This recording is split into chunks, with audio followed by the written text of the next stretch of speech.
Hi guys, I'm out here doing a little walk through a winter wonderland. Figured I'd talk about some games I played this weekend. Some little mini reviews, tell you what I thought about the games, if the games still hold up, stuff like that. Played some old ones, played some new ones. Actually got quite a bit of gaming in this week. But, so we'll start with, got a game of Moon Colony Bloodbath in. So that was interesting. I've seen people give it very good reviews, terrible reviews. I'm gonna say I'm not a huge fan of it. It could have been the first play too. I only played it once, and the guy we played with, he put a negative card in to make us all lose money. Well, money is how you build buildings, which give you people, which gives you a little bit of a combo. And then we did 2 random cards that affect the game. Well, let's just say we all died super fast. Wasn't a whole lot of engine building. I think the final score was like 12, 11, 10, and then somebody had 0. Once people run out of people in their colony, the game's over, and then whoever has the most wins. But overall, I think it could be better. But yeah, just the fact that we all died so fast, we just didn't get an engine going. So it could have been the 2 random cards that were put in. It could have been him putting that negative card in there for money. It just wasn't that great. I'm not a huge fan of those games. Empire's End was one kind of like that. I played that. It was okay. I probably like that better than Moon Colony, but not much.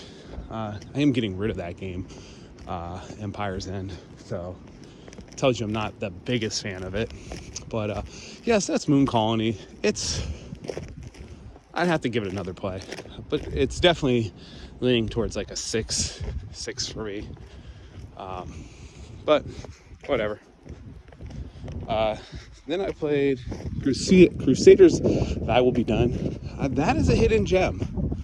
My buddy turned me on to that game, and it's a Mancala where you move around and you take better actions for more cubes that are in a spot. And when you take the action, you pick them all up, and then you start to distribute them in clockwise order, one each spot. You build stuff. It's about the Crusaders. There's no theme. You're basically moving around a map, taking over territories, putting down buildings, which give you bonuses. So it has a little bit of a nice engine build that's pretty quick. It has a little bit of area control. So overall, I really like it. And you can get it on sale crazy cheap. Like, get it for like $5-10. It's insane. Really good game now. And there's some replayability because you're battling against each other to get spots faster, build stuff.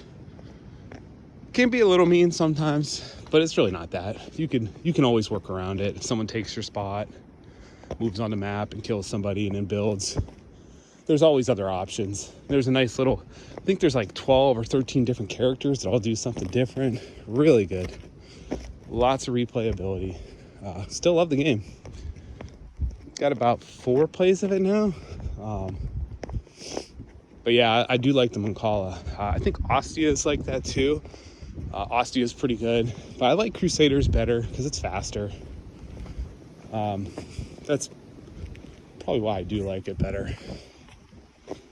I'm not saying that I don't like longer games, but I can just get it played. It's easier to teach too. Ostia was a little bit long, and the teach was a little bit rough. But I only played Ostia once or twice too, so I can't really talk too much about that. Next is House of Fado. I really like that game. Nice little worker placement game, where you bump people. So if you take an action, you bump them. If someone's already there, you bump them. They get a little bonus. It's about Fado music, which I never listened to, so I put it on when we played. Actually pretty good, and it's actually good background music. Put it on to play. The game, it does say 60 minutes. When you play with 4, I find that it does go to about an hour and a half on your first couple plays. So definitely be a little bit faster afterwards, but it's really good. Pretty cheap too. I think it's like 40 bucks you can get it on one of the sales. Beautiful artwork. But I like the fact that when you have you have a singer, a guitarist, and a classical guitarist, they all level up, and then you can like put them in billboards, give you points. If they reach the highest level, you get points. You can make music, so you get little music notes, which is fun. And it's only to 3 stars, and it comes up fast. Like, if you're not paying attention, the game is over before you even know it. So I like that. I like when you can rush games, even though it's not a long game. But if you're behind, you just want to kind of get it over with, which I would never really do. But you could try to push for it, or you could drag it out, which I like when the games go a little bit longer in that, because there's more of an area control spot on the board with the singers and guitarists. So I like that. And you can hire critics and people. You need different types of people, different color meeples to upgrade the different singers and guitarists. Like I said, it's pretty fun. Don't hear much about it. I think it's a game that's kind of based, a lighter game based off the Gallerist. Could be wrong, never played that. I've been wanting to play it. But yeah, definitely check out House of Fado. You might be surprised. You know, I like when worker placement games where you block people, but this game you can't block people because you just kick them, and then they get a bonus action, which is really cool. And you want to kick people when they don't have money, so they can't take the bonus action. So it's more about timing, which is pretty fun, not gonna lie. Definitely, and it's beautiful. It's a beautiful game. The art's great. And like I said, the music's great. And definitely put a little bit of the music on when you're playing in the background. Definitely adds a nice little touch. Next, I played Hot Streaks.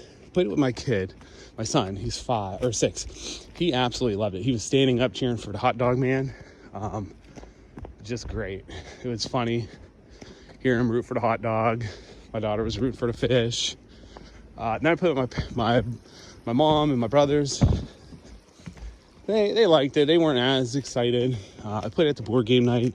Everybody seemed to like it there. Super fast. I like Ready, Set, Bet. Ready, Set, Bet's a little bit heavier. So if you're playing with people that aren't into games, you might not want to bring out heavy set bet, Ready, Set, Bet. But Hot Streaks is definitely, you can bring that out for a young crowd, because all they're doing is you just take 2 bets.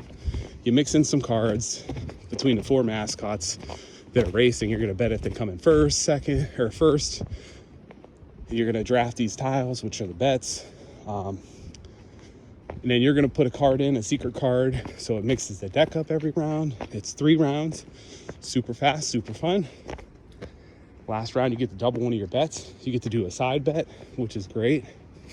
I've seen people bet massive and lose on the last round. I've seen people bet crazy and win on the last round. So it's definitely luck based. Definitely fun for the kids though. Had a blast. So definitely recommend it. I wouldn't pay $50 for it though. It's definitely not a $50 game. Yeah, the mascots are nice. They're good quality. I mean, realistically, you're getting 4 little miniatures with cards. The rollout board is a rollout board. It's cool. Once again, $50 cool. No, if you can get it on sale, yeah, I would just wait, honestly. There's no need to have it right now. You're not going to miss nothing. Because you're going to get a couple plays of it. 10 plays of it, you'll probably be good. Which ain't bad. If you get 10 plays, any game is good. In my game group, for sure. But definitely not worth $50. Not enough depth to it. But yeah, let me know if anybody played that, because it's definitely, I feel like that's going to be a hit. A lot of people are going to like that game. And then I played Courtisans with my family. Courtisans is fun. They were struggling, I don't know why, to play it. It's a super easy game. There's a little bit of take that in it, because you're just giving someone a card, you're keeping a card, and then you're going to move a card to the middle of the table, which can make kind of Game of Thrones, where like one house will be in favor, one house will be not in favor. If you have the ones that are in favor, you get a victory point. The cards in front of you are out of favor, you lose a victory point. Super easy, super fast. We played it twice, and the consensus was it's play the game one time, put it away. You don't need 2 games of it in a row. I like it. I kind of disagree with that, but it's fast, it's fun. Definitely check it out. You can get it cheap, especially on a sale. I mean, it's literally just a bunch of cards. Definitely would sleeve it, but it's irritating because if you sleeve it, it won't fit in the box. Like, why are games doing that? Like, make the box big enough to sleeve the cards. Inserts. Make the inserts big enough. If you're gonna put a nice insert in, let me sleeve the cards, especially if it's if you got to shuffle the cards. Like, that's just crazy to me. Anybody's gonna shuffle a deck unless you're a savage, which I do play with some of them. They don't shuffle decks, and they shuffle their deck and they don't have them sleeved. It's like, oh my gosh. And maybe that's because I'm a Magic player. That's where I came from. So you sleeve everything. I don't sleeve everything, but honestly, that's another thing. Don't sleeve everything. If you ain't shuffling the deck, why are you going to sleeve it? The games are meant to be played. There's going to be some wear and tear. They don't need to be pristine. That's just me. It's sometimes you play with people and it's like you're worried that you might, ding a card or, do anything. You might knock a piece over. It's a board game. They're meant to be played. They're meant to be handled. Not the end of the world. Obviously, I don't like when people bow my cards. That really gets to me.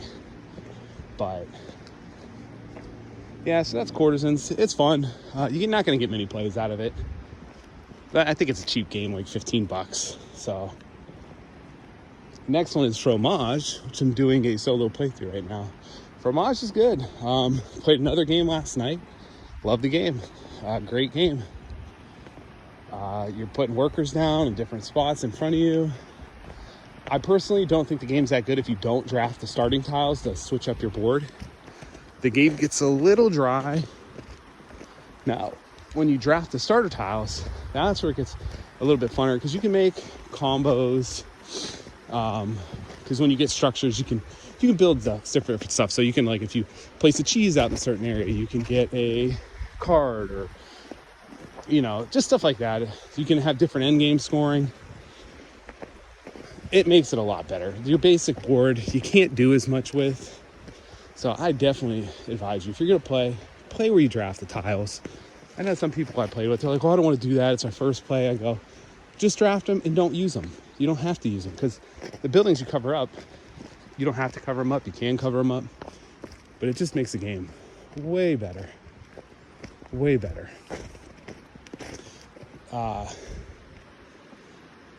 Because I feel like starting some spots starting on the board are better than others. But yeah, definitely the starting tiles to mix your stuff up. Because if you start with a end game scoring that is, to your left on your board, it gives you if you want to focus on an area and it's to your left, well, that's not going to come around to you for 3 times. So with that in mind, you might not even want to build that building because you're going to get to place less workers there.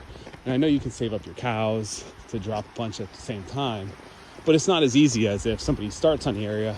Most likely they're going to see that part of the board more times because they're starting there. But yeah, the solo mode's good. I played the first 2. First 2 were kind of easy, so we'll see about the third and fourth. I'm hoping that it ramps up a little bit because first 2 were kind of almost too easy. So we'll see. Arnak. Played Arnak last night. Arnak, it still holds up. I mean, I still have my problems with it. I don't like the fact that that's where campers come and sit, talk, tell stories. In the summertime, they have like a camp here. But Arnak, sometimes I feel like that track is a race. Sometimes when people get in the lead on that, it's just kind of snowballs because they're the only ones that get the bonus for going up. So I don't know. I've played it like 6 times. It's a good game. Everybody I know loves it. It's good. I own it. The expansion, I wouldn't get the expansion that adds the player powers. It's too much to teach to new people. Most of the time, at least in my group, you're playing with new people all the time. So you're not going to teach it, so you're not going to get it played. I do like the boards that mix up the track on the side, the research track. I do like that. But I still think that going up that track is a little OP. I mean, I could be wrong. People that play it enough, they'll know better than me. I don't do very well in the game. Last night was the first time I ever won it, so I mean, that could be a thing too, I guess. Or maybe I'm just not good at it, but I do think going up that track is a little bit OP. Maybe I'm wrong. Let me know if I'm wrong, because I definitely need some help learning how to play that game. I'm decent at games, but that game I do struggle with, just because I don't like the race aspect. I hate racing up it. I just feel like it's kind of like a one-trick pony. Could be wrong. Like I said, you buy cars, you don't get to see them that often. There's not that many ways to thin your deck down. And maybe why I did good last night is I thinned my deck down. I got rid of all my bad cards and got a couple good cards. So I guess, but if you can't get them, you're not going to see your cards that often. There's not a whole lot of card draw.